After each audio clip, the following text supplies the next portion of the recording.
Lillian. And we're the directors of Hay Fever. Usually we'd be doing this in the black box, but due to COVID, we are doing it outside in Bia's backyard, following all necessary safety precautions. If you need to use the restroom anytime throughout the show, just pause the video and do what you gotta do. We worked really hard on this, so Please enjoy.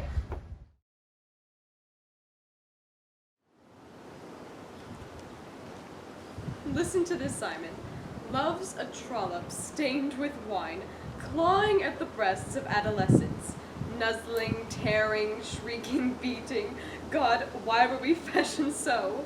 Poor girl's potty. I wish she had sent me the beastly book. I must say something nice about it. The binding's very dashing.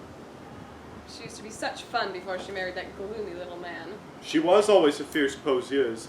It's so silly for people to try and cultivate the artistic temperament.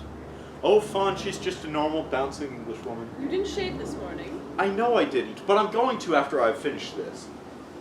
I sometimes wish we were more normal and bouncing, Simon. Why? I should like to be a fresh, open-air girl with a passion for games. Thank God you're not. It would be so soothing. Not in this house. Where's Father? In the garden, practicing. Practicing.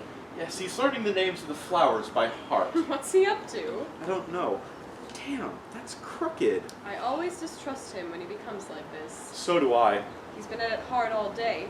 He tapped the barometer this morning. He's probably got a plan about impressing someone. I wonder who.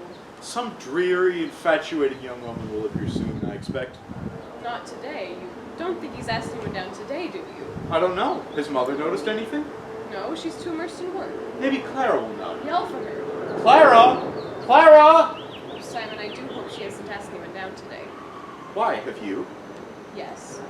Why on earth didn't you tell me? I didn't think you'd care one way or another. Who is it? Richard Gretham. How exciting! I've never heard of him. I shouldn't flaunt your ignorance if I were you. It makes you look silly. Well, that's done. Everybody's heard of Richard Gretham. How wonderful for them. He's a frightfully well-known diplomatist. I met him at the Mainwaring's dance. He'll need all his diplomacy here. I've warned him not to expect good manners, but I hope you'll be as pleasant to him as you can. I've never met any diplomatists, Sorrel, but as a class I'm extremely prejudiced against them. They're so suave, and polished, and debonair. You could be a little more polished without losing caste. Will he have the papers with him? What papers? Oh, any papers. I wish you confine your biting irony to your caricatures, Simon. And I wish you'd confine your girlish infatuations to London and not force them on your defenseless family. I shall keep him out of your way as much as possible. Do, darling. Clara, has Father asked anyone down this weekend? I don't know, dear. There isn't much food in the house, and Amy's got toothache. I've got some oil of cloves somewhere. She tried that, but it only burnt her tongue. The poor girl's been writhing about in the scullery like 1 o'clock. You haven't forgotten to put those flowers in the Japanese room? The Japanese room is essentially feminine and entirely unsuited for the head of the Foreign Office. Shut up, Simon. The room looks lovely, dear. You needn't worry. Just like your father's dressing room on a first night. How restful. Have you told him about your boyfriend? Not boyfriend, Clara. Well, whatever he is. I think Sorrel's beginning to become ashamed of us, Clara. I don't altogether blame her. We are very slapdash. Are you going to leave that picture in the guest bathroom, dear? I don't know if it's quite the thing. Lots of pink naked women rolling about in a field. Nudity can be very beautiful, Clara. Oh, can it? Perhaps my being a dresser for so long has spoiled my eye for it.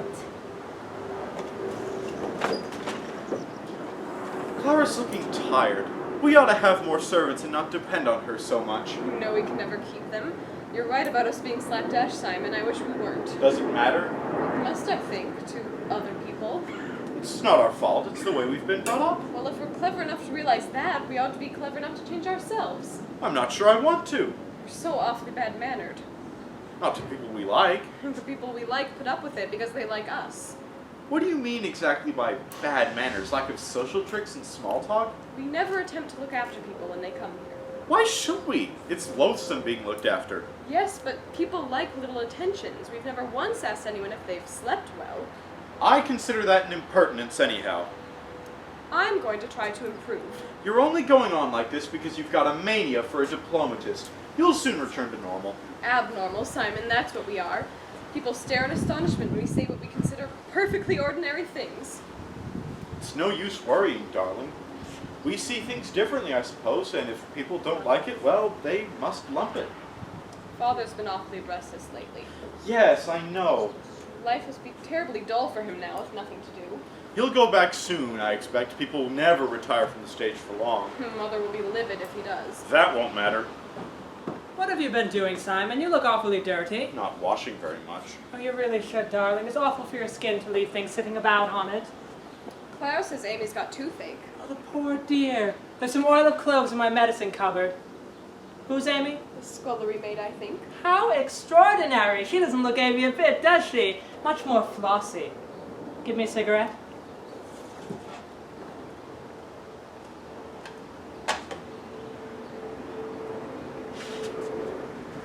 Delphiniums. They're those stubby red flowers, aren't they? No, darling, they're tall and blue. Yes, that's right. The red ones are somebody's name.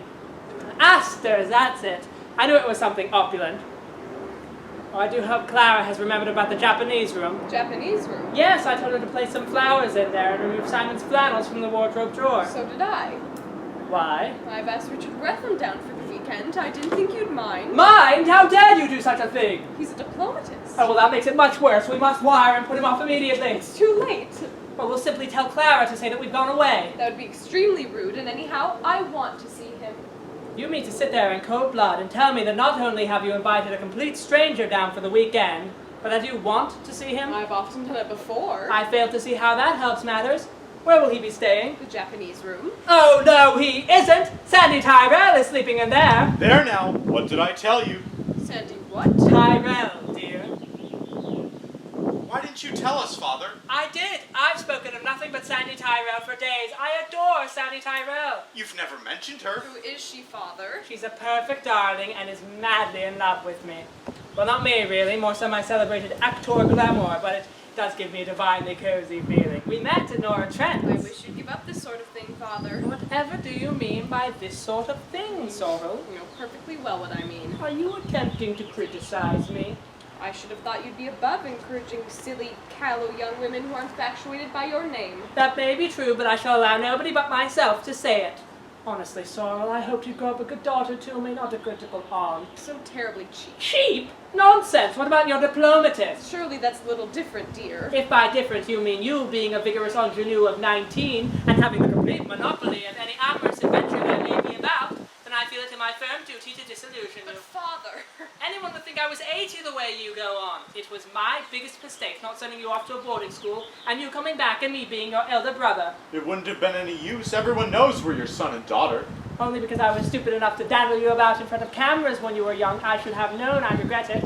I don't see any point in trying to be younger than you are. At your age, dear, it would be indecent if you did. But Father, darling, don't you see it's awfully undignified for you to go flaunting about with young women? I don't flaunt. I have never flaunted. I have been morally an extremely nice man all my life. More or less. And if dabbling is what gives me pleasure, I don't see why I shouldn't dabble. It oughtn't to give you pleasure anymore. You know, Saul, you grow more damnably feminine every day. I wish I'd brought you up differently. I'm proud of being feminine. You're a perfect darling, and you're very pretty, and I adore you, and I'm madly jealous of you. Are you really? How lovely. You will be nice to Sandy, won't you? Can't he sleep in little hell? Oh, my dear, she's frightfully athletic, and all those hot water pipes will sap her vitality. They'll sap Richard's vitality too. Oh, he won't even notice. He's probably used to sweltering tropical embassies with bunkas waiting about. He's sure to be deadly anyhow. You're getting far too blasé and exclusive, Simon. Nothing of the sort, only I loathe being hardy with your men friends. You've never been even civil to any of my friends, men or women. Don't bicker. The Japanese room's a woman's room, and a woman ought to have Which it. is why I've promised it to Sandy. She adores anything Japanese. So does Myra. Myra? Myra Arundel, I've asked her down. You what? I've asked Myra down for the weekend. She's awfully amusing. Well, all I can say is it's beastly of you. You might have warned me. What on earth will Richard say? Something exquisitely non-committal, I expect. This is all too much. You mean to tell me, Simon, that... Yes, Father, I do. I've asked Myra down for the weekend, and I have a perfect right to. You've always brought us up to be free about things. But Myra Arundel is straining freedom to its utmost limits. Don't you like her? No, I detest her. She's far too old for you, and she goes about using sex as a sort of shrimping net. Really, Father? You knew I disliked her. That's why you did it, didn't you? You invited her down and you neglected to tell me until it was too late to stop her. It's intolerable of you, Simon. Whether she's here or not is a matter of complete indifference to me, but I'm afraid Richard won't like her very much. You're afraid he'll like her too much. That was an offensive remark, Simon, and rather silly. Honestly, Simon, why can't you fall in love with nice young women instead of self-important vampires? She's not a vampire, and I never said I was in love with her. He's crazy about her. She butters him up and admires his sketches. And what about you, picking up old gentlemen from dances? He's not old. I am thoroughly upset at both of you. I wanted a nice, restful weekend with moments of Sandy's ingenuous affection to warm the knuckles of my heart if I so felt in the mood. And now the house is going to be a discord. Not enough food, people fighting for the bath, perfect agony. I wish I were dead. You needn't worry about Myra and me. We shall keep out of everyone's way. I shall take Richard on the river all day tomorrow. In what? A punt. I absolutely forbid you to go anywhere near the punt! It's sure to rain anyhow. What your mother will say, I dread to think. She needs absolute quiet to finish reading The Sinful Woman. I see no reason for there to be any noise unless Sandy, what's her name, is given to shouting. If you are rude to Sandy, I shall be extremely upset. Now look Why at should Come all you the way to upset see me? me!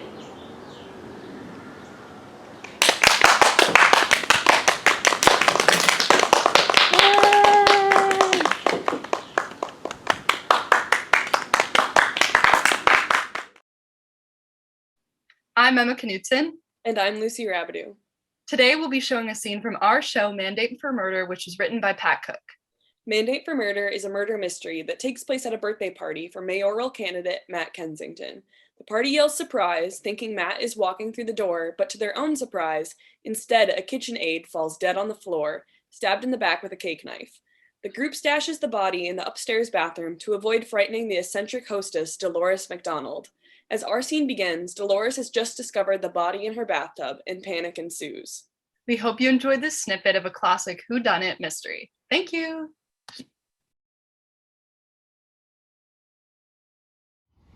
I can't believe it! In my house! A dead man! In my bathroom!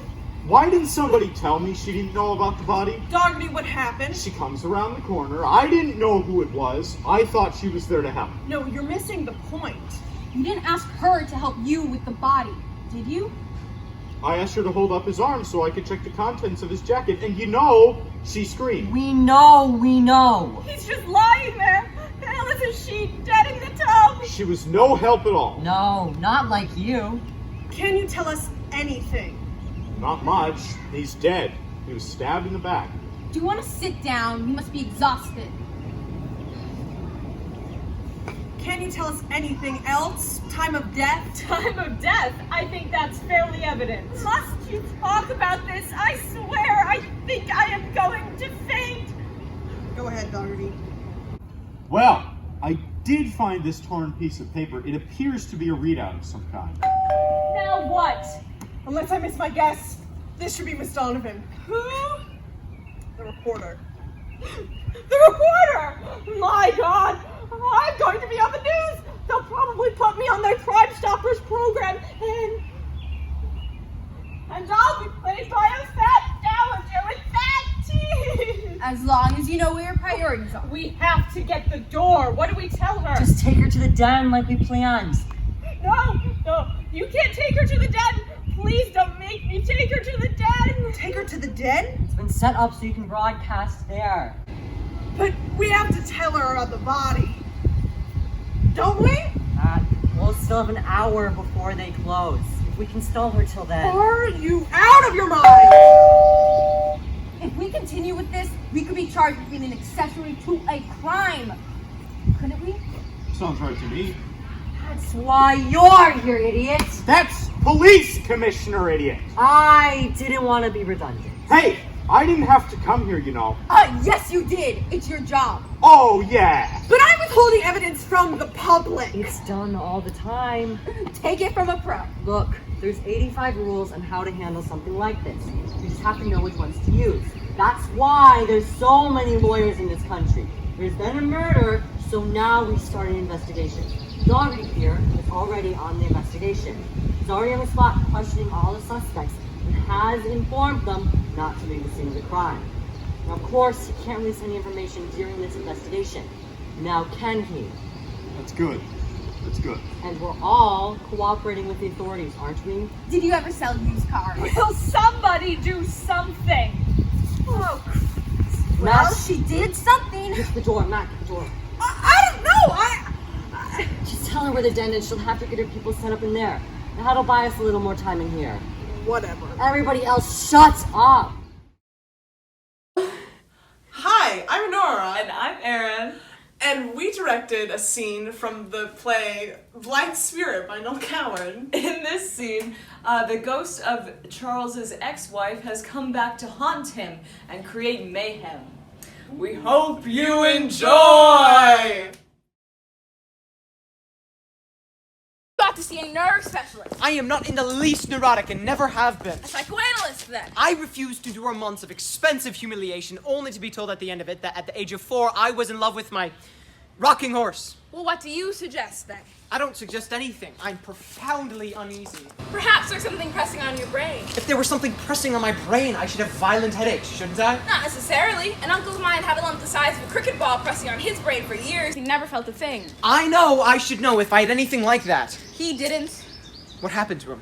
He had it taken out and he's been bright as a button ever since.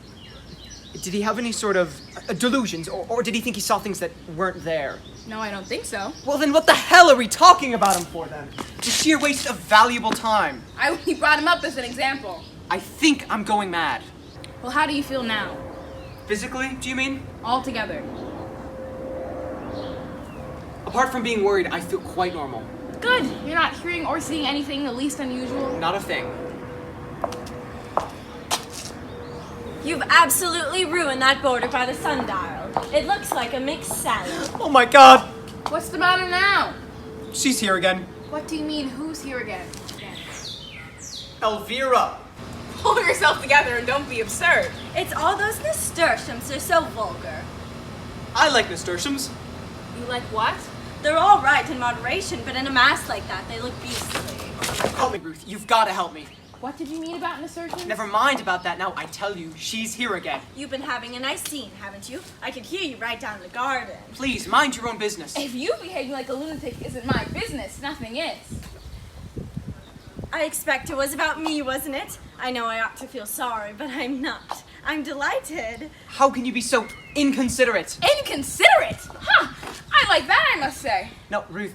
I've done everything I can to help you. I've controlled myself admirably, and I should like to say here and now that I don't believe a word about your damned hallucinations. You're up to something, Charles. There's been a certain furtiveness in your manner for weeks now. Why don't you just be honest and tell me what it is? No, you're wrong. You're dead wrong. I haven't been in the least furtive. You're trying to upset me. For some obscure reason, you're trying to goad me into doing something I might regret. I won't stand for it anymore. You're making me utterly miserable. Ruth, please. Don't come near me. Let her have a nice cry. It'll do her good. You're utterly heartless. Heartless? No, I wasn't talking. I wasn't talking to you. I was talking to Elvira. Go on talking to her then. Talk to her until you're blue in the face, but don't talk to me. Help me, Elvira. How? Make her see you or something. I'm afraid I couldn't manage that. It's technically the most difficult business, frightfully complicated, you know. Takes years of study. Well, you are here, aren't you? You're not an illusion. I may be an illusion, but I'm most definitely here. How did you get here? Well, I told you last night. I don't exactly know. Well, then you must make me a promise that you only come talk to me when I'm alone. How unkind you are, making me feel so unwanted. I've never been treated so rudely. No, I don't mean to be rude, but you It's must... all your own fault for having married a woman who is incapable of seeing beyond the nose on her face. If she had a grain of real sympathy or affection for you, she'd believe what you tell her. How could you expect anybody to believe this? You'd be surprised how gullible people are. We often laugh about it on the other side. Charles. Yes, dear. I'm awfully sorry I was so cross. Oh, my dear, I understand everything now. I do really. You do? Of course I do. Look out, she's up to something. Will you please be quiet? Very well, darling. We'll all be quiet now, won't we? We'll be as quiet as little mice. Ruth, dear, listen. I want you to come up with me and go to bed. The way that woman harps on bed is nothing short of erotic. I'll deal with you later. Very well, dear. Come along. What are you up to? I'm not up to anything. I just want you to go quietly to bed and wait there until Dr. Bradman comes. No, Ruth, you're wrong. Come, dear. She'll have you in a straitjacket before you know where you are. Help me, you must help me. Oh, my dear, I would with pleasure. but I can't think how. I can. Listen, Ruth. Yes, dear. If I promise to go to bed, will you let me stay here for 5 minutes longer? I really think it'd be better. Bear with me, however mad it may seem. Bear with me for just 5 minutes longer. Very well. What is it? Sit down. All right. There. And now listen carefully. Have a cigarette. It'll soothe your nerves. I don't want a cigarette. Then you shan't have one, darling. Ruth, I want to explain to you clearly and without emotion that beyond any shadow of doubt, the ghost or shade or whatever you want to call it of my first wife Elvira is in this room now. Yes, dear. No, and I know you don't believe it and are trying valiantly to humor me, but I intend to prove it to you. Why not just lie down and have a nice rest and you can prove anything you want to later on? She may not be here later on. Oh, don't worry. She will. Oh, God. Hush, dear. Promise me you'll do what I ask. Well, that all depends on what it is. Ruth, do you see that pot of flowers over there? Yes, I did it myself this morning. Very untidily, if I may say so. You may not. Very well. I never will again. I promise. Elvira will now take that pot of flowers over to the mantelpiece and back again. You will, Elvira, won't you? Just to please me. I don't see why I should. You've been quite intolerable to me ever since I materialized. Please. All right, I will just this once. Not that I approve of these masculine and Devant carrying-ons. Now, Ruth, watch carefully. Very well, dear. Go on, Elvira. Take it to the mantelpiece and back again.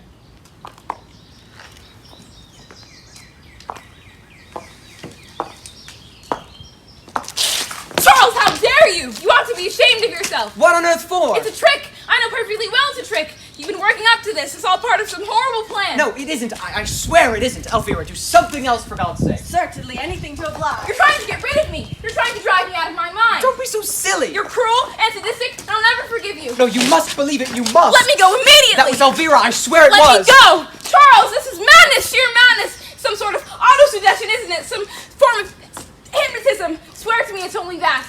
Swear to me it's only that. Hypnotism, my foot.